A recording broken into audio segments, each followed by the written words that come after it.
happy Boxing Day.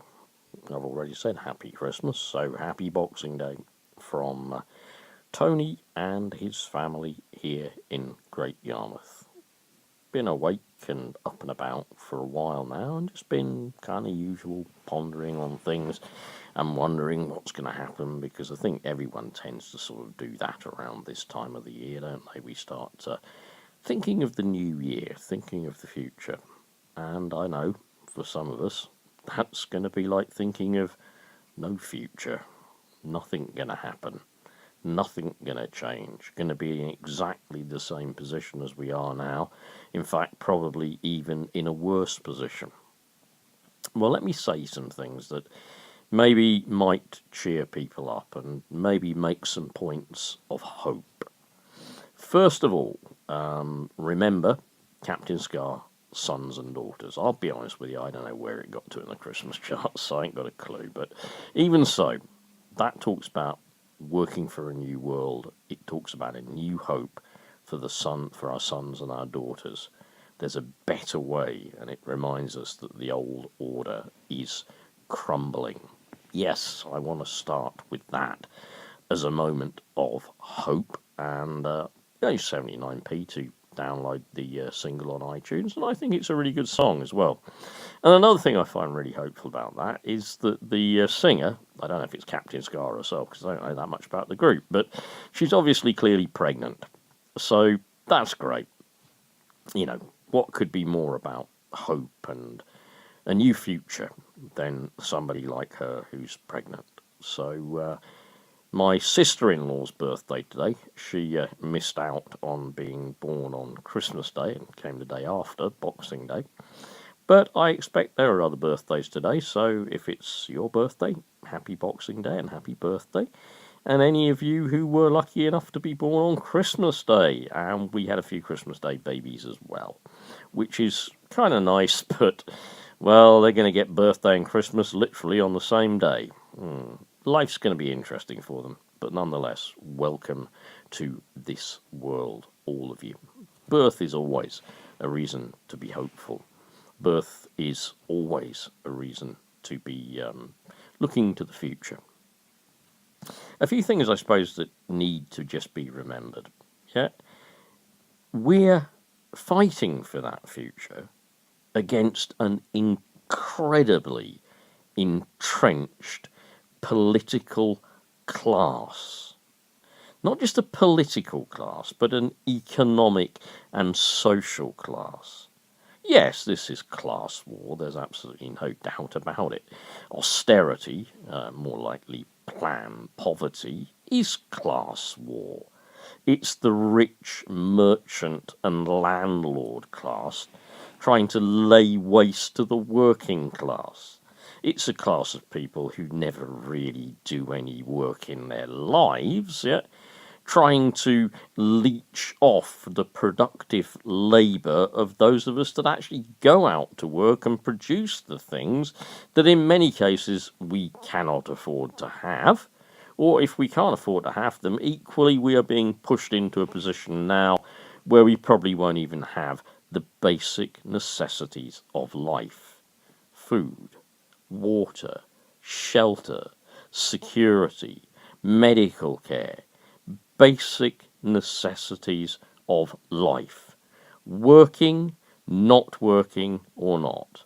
Now we find that, probably even criminals are better off because they can't be left without those basic necessities of life. But if you are sanctioned and made homeless by the job centre, you can be left without those basic necessities of life. In fact, you'd probably be better off robbing a shop and committing a crime. At least in prison you'd get fed and housed and sheltered. But why so long? Why is it taking so long?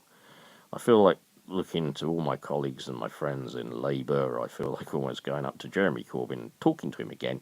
He was a lovely guy when I spoke to him. Beautiful guy. Really enjoyed talking to him. But I feel like going up to him and saying, look, why? Why is it taking so long? Why is it taking so long? Why is it taking so long to get rid of these people? Look, everybody knows they're useless. Everybody knows they're just in it for their own greed. Everybody knows they couldn't give a toss about anybody else. Everybody knows they're corrupt, pathetic, useless, criminal, paedophile class. Why is it taking so long to get rid of them? Well, I suppose two main factors, right?